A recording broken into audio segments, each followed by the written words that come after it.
Je suis un homme malade. Je suis un homme méchant. Un homme repoussoir. Voilà ce que je suis.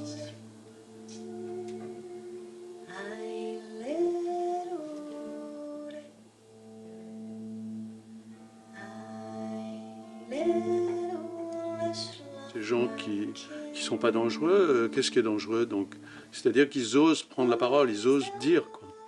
Et je crois que tout le sens profond de mon travail, c'est ce que font ces femmes dans Histoire courte, c'est prendre la parole, prendre le corps, le dire, et dire des choses importantes et les mettre debout, et pas baisser la tête, et pas être anonyme, et résister. C'était essentiel de revenir avant que le théâtre ferme, essentiel. Michel Bruzat, La Passerelle, nous a toujours soutenus en fait. Depuis qu'on a créé la compagnie, le collectif Aléa, ça fait 13 ans maintenant. On a créé la première pièce chorégraphique qu'on joue ce soir, il y a 13 ans, à La Passerelle.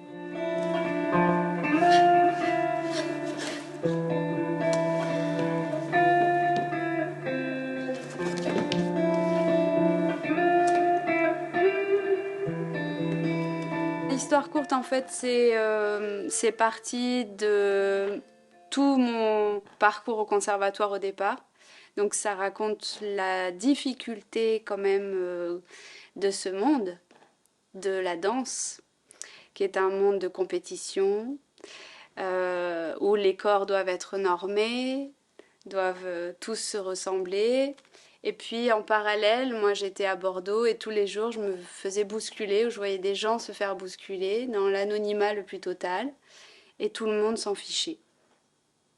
Donc j'ai essayé de croiser ça, ces deux propos-là, avec 5 femmes au plateau qui vont à un entretien d'embauche ou à un casting et qui vont se battre pour être la première. C'est une pièce qui est très engagée dans le corps et qui est aussi engagée politiquement parce qu'effectivement, moi je suis dans cet héritage dont vous parliez tout à l'heure, l'art pour dire, l'art pour dénoncer. Il faut bien voir ce travail parce que d'Histoire courte, parce que c'est à quelques centimètres, c'est le souffle de ces danseuses, de ces êtres humains, c'est leur respiration, c'est leur sueur, c'est leur battement de cœur, c'est leur engagement.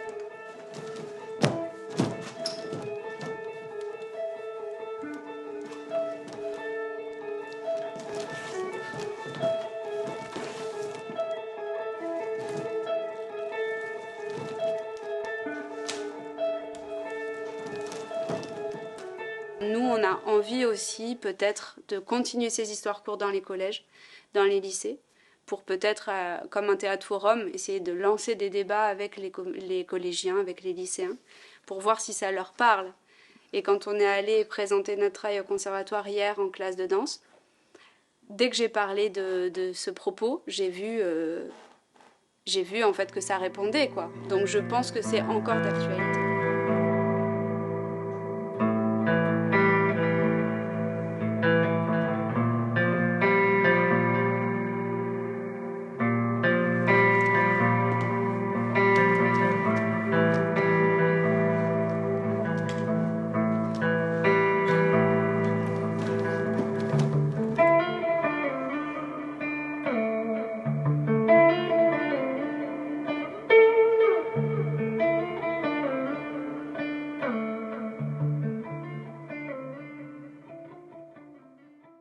On vit quand même dans un monde d'handicapés du corps, c'est-à-dire que le plus beau cadeau que tu puisses faire à quelqu'un, c'est de le remettre en mouvement.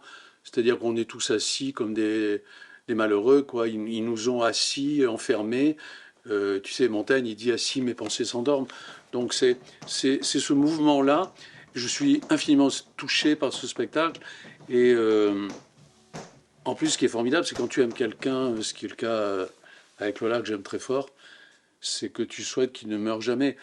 Et d'ailleurs, tous les gens à qui on dit tu, ils ne devraient jamais mourir. Donc, je suis pas triste parce que mon travail se continue avec Lola. Je suis là surtout pour apprendre de Lolita. C'est-à-dire que quand je les regarde travailler avec son collectif, j'apprends. Parce que c'est dès que tu penses que tu sais quelque chose, t'es mort, quoi. Donc c'est tout le temps essayer d'être attentif. Et pendant les répétitions, j'ai appris des choses hier et avant-hier. C'est mon art de vivre, c'est de ne jamais tricher, de ne pas mentir, d'être authentique, d'être dans l'instant, ici, maintenant, là, tout de suite. Mais surtout, ça c'est... Ne le coupe pas, ça. C'est que le plus important, c'est autrui. C'est-à-dire que plus tu vas t'intéresser à l'autre, plus toi, tu vas être l'edge, et plus l'autre va lui donner une place.